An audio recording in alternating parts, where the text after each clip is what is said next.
Cheque bounce पर नहीं होगी जेल। अब चेक बाउंस पर नहीं होगी जेल, जाने सुप्रीम कोर्ट का एक बहुत बड़ा फैसला। चेक बाउंस रूल, एक नया नियम आपके सामने आया है जिसमें बताया जा रहा है कि अब चेक बाउंस पर जेल नहीं होगी। चेक बाउंस रूल के बारे में आपको बताते हैं। अगर आप बैंकिंग से जुड़े हैं और किसी को चेक देते हैं तो यह खबर आपके लिए ज़रूरी है। चेक बाउंस का मामला कोई छोटा मोटा मामला नहीं है, बल्कि ये कानूनी रूप से एक बड़ा अपराध माना जाता है। कई बार तो ये मामला इतना गंभीर हो जाता है कि आरोपी को जेल तक जाना पड़ता है। लेकिन सुप्रीम कोर्ट ने इसको लेकर कुछ ऐसे दिशा निर्देश दिए हैं जिससे जेल की नौबत कुछ खास स्थितियों में ही आएगी। आइए जानते हैं पूरे मामले को आम भाषा में, और ये भी कि आपको किन बातों का ध्यान रखना चाहिए। चेक बाउंस होता क्या है? जब कोई व्यक्ति अपने खाते से किसी को भुगतान के लिए चेक देता है और उसे खाते में पर्याप्त बैलेंस नहीं होता तो बैंक उस चेक को बाउंस कर देता है, यानी उसे रद्द कर देता है। लेकिन चेक बाउंस होने की वजह सिर्फ बैलेंस कम होना नहीं है। कई बार गलत सिग्नेचर, ओवर राइटिंग या एक्सपायर्ड चेक की वजह से भी चेक बाउंस हो सकता है। क्या चेक बाउंस होते ही जेल जाना पड़ेगा? नहीं, चेक बाउंस होने पर आपको तुरंत जेल नहीं होती। सुप्रीम कोर्ट ने भी साफ कहा है कि चेक बाउंस के केस में आरोपी को जेल भेजने से पहले उसे सुधार का मौका दिया जाना चाहिए। यानी आरोपी को 2 मौके मिलते हैं। पहला मौका, चेक बाउंस होने के बाद जिस व्यक्ति को चेक दिया गया है वह आपको लीगल नोटिस भेजता है।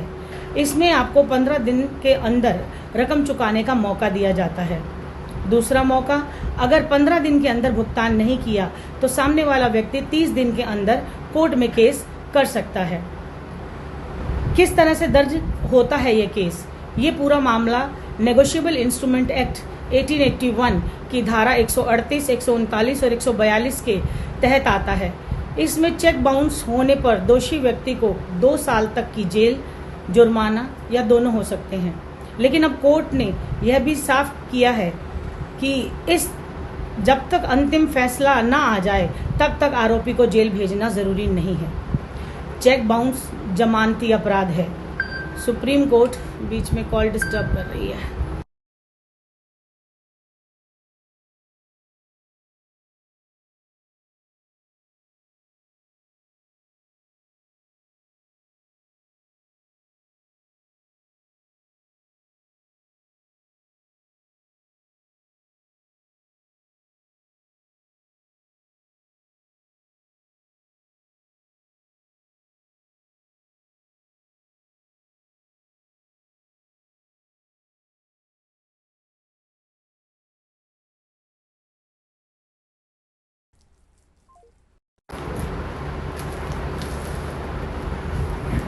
So we'll continue with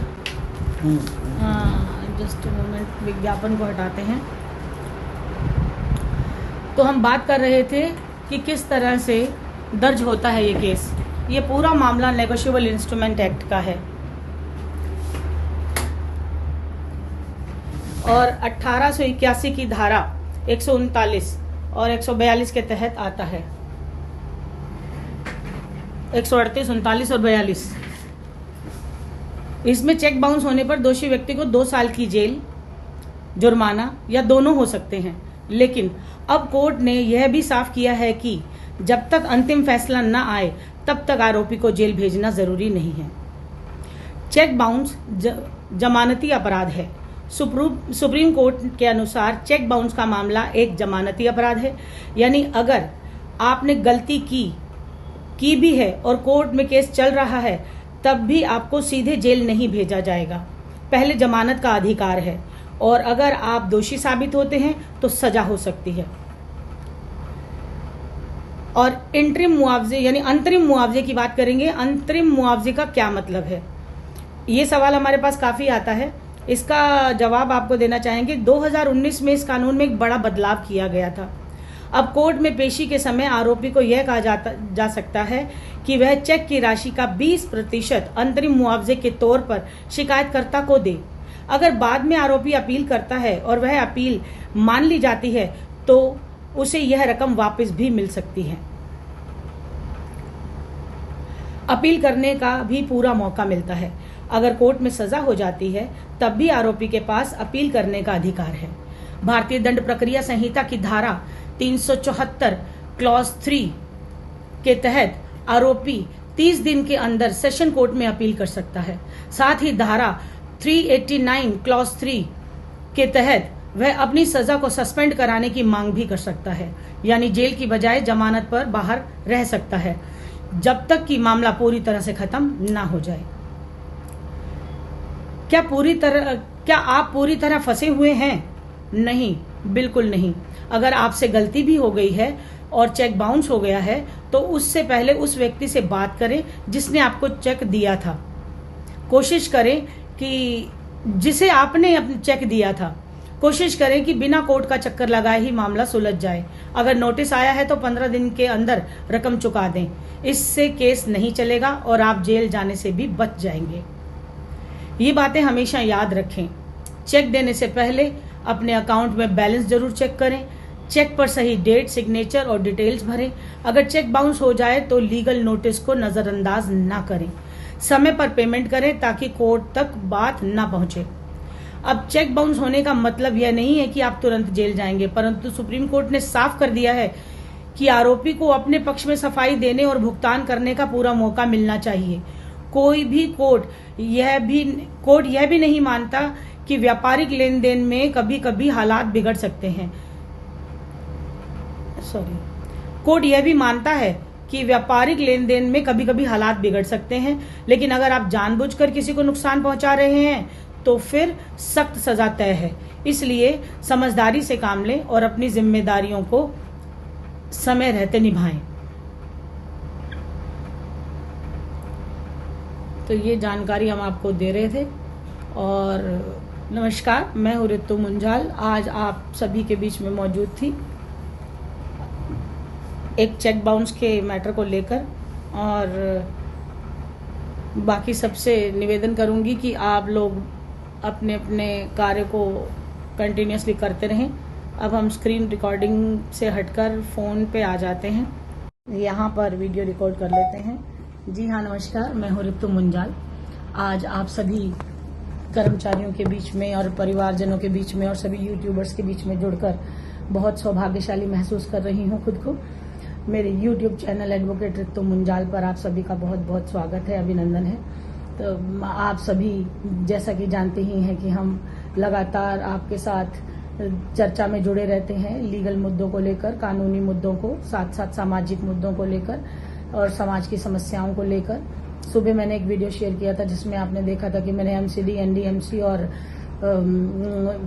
जल विभाग में होने वाले भ्रष्टाचार और वहां उनसे जुड़ी हुई समस्याओं को लेकर जो दिल्ली सरकार ने एक नंबर जारी किया है 311 नंबर, उस पर चर्चा की थी।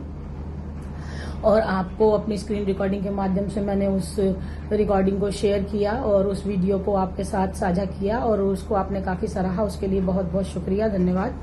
अभी ये जो दूसरा मुद्दा मेरे पास आया है जिसमें सुप्रीम कोर्ट का एक बहुत बड़ा अहम फैसला आया है, जिसमें कहा गया है कि चेक बाउंस के केस में किस तरह प्रक्रिया को पूरा किया जाएगा और सजा कम से कम रखी जाएगी और कोशिश की जाएगी सुधारने की, यानी कि रिफॉर्म करने की।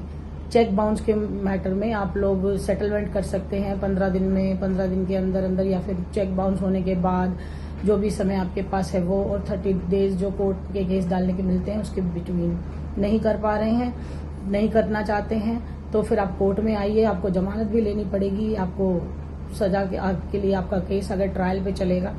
और वो मैंने आपको पढ़ के बताया कि सीआरपीसी यानी भारतीय नागरिक सुरक्षा संहिता जो नया एक्ट है हमारा 2023, उसके कौन कौन से प्रावधान हैं।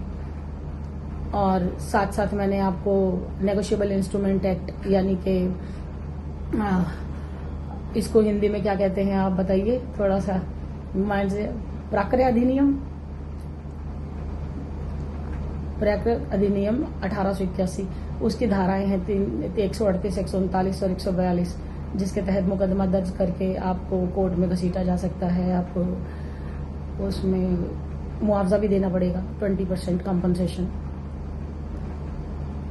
और साथ में सजा का प्रावधान तो है ही। तो इन सारी चर्चाओं को मैंने आपके साथ किया। आपको इस वीडियो में मेरे साथ जुड़ने का और मुझे आप लोगों के साथ जुड़ने का मौका मिला। इसी के साथ अब मैं बातचीत कराना चाहूँगी और हमारे senior council Shri SS Pawar साहब को निमंत्रण दूंगी, और वो अपनी बेबाक ज़बान के लिए जाने जाते हैं और उनको हर मुद्दे पर किसी भी टाइम बुलवाया जा सकता है, और जितनी नॉलेज उनको है शायद अदर काउंसिल्स को कम हो, जो मेरा मानना है और महसूस करना है। तो मैं आज हमारे senior council Shri SS Pawar साहब को नमस्कार करते हुए उनका बहुत बहुत स्वागत करूंगी और चाहूंगी कि अपनी वाणी से हमारे दर्शकों को और श्रोताओं को सबको संबोधित करें और उनकी नॉलेज बढ़ाएं। Please sir. नमस्कार, बहुत बहुत स्वागत है दोस्तों। ये जो अभी बात चल रही थी 138 की, निगोशिएबल इंस्ट्रूमेंट एक्ट कानून, तो ये पहले से रहा, लेकिन लोग बड़ा डरते थे कि चेक बाउंस हो गया अब तो जेल जाना ही पड़ेगा। लेकिन सुप्रीम कोर्ट ने अभी फिलहाल में एक जजमेंट में ये बताया कि ऐसा नहीं है। क्यों व्यापारिक इसमें क्या होता है कि कई बार आदमी की मजबूरियां होती हैं कि ज़्यादा ब्याज पे या कुछ इस तरह के सर्कमस्टांसेस में पैसे लेने पड़ जाते हैं उनके, और वो टाइमली दे भी नहीं पाता। परंतु अब सुप्रीम कोर्ट ने भी कहा कि भाई इसमें काफ़ी आपको अवसर दिए जाते हैं, आपकी नीयत सही होनी चाहिए कि दरअसल आप उसको लौटाना चाहते हैं। तो उस बात पे सुप्रीम कोर्ट भी या जिस भी न्यायालय में आपका केस चल रहा हो वह आपको समय दे देता है। और शुरू में एक्चुअली ऐसे प्रावधान है हमारे इसमें निगोशिएबल इंस्ट्रूमेंट एक्ट में कि भाई कई मौके दिए जाते हैं अभियुक्त को, या जो मतलब एक्यूज कह लीजिए, उसको कई मौके दिए जाते हैं कि या तो वो पहले नोटिस पे ही सेटल कर दे उसे, या उनसे मिल के इस तरह कुछ कर ले, तब भी हो जाता है, और बाद में भी। परंतु अब तक लोगों के मन में धारणा थी कि भाई चेक हमने दे दिया, अब तो हम फंस गए, अब तो गए काम से, अब जेल जाना पड़ेगा। परंतु ऐसा नहीं है, और ये सुप्रीम कोर्ट का बहुत ही अच्छा फैसला रहा कि कई बार क्या होता है गांव साइड में या रूरल बैकग्राउंड में, ग्रामीण इसमें कई बार लोगों को ज्ञान नहीं होता और वो मजबूरी में किसी भी सूदखोरों से जाके पैसा बड़े ब्याज पे ले लेते हैं, क्योंकि उनकी मजबूरियां कुछ इस तरह की होती है, कभी ब्याह शादी करना है, कभी किसी का और देना है या इस तरह का, तो वो फंस जाते हैं बेचारे। किंतु उन्हें मालूम नहीं होता है कि अगर न्यायालय में भी जाते हैं और उनके न्यायालय के समक्ष भी हम अपना पक्ष अच्छी तरह प्रस्तुत करते हैं और रिक्वेस्टिंग वे में अपना वो जाहिर करते हैं कि भाई हम तो देने को तैयार है, परंतु हमें थोड़ा समय दिया जाए, तो तब भी वो कोर्ट उनकी बात को मान लेती है। और पहले तो थोड़ा लगता था कि बड़ा स्ट्रिक्ट है, लेकिन ऐसा नहीं है, एक रिफॉर्मेटिव वे में रिफॉर्म किया जा सकता था। तो ये तो चलिए बहुत ही अच्छा और बेहतर रहा इसका 138 के मामले में। और भी आगे भी हम लोग कुछ इस तरह के मसले लेके बैठे हैं या जिन पे काम कर रहे हैं।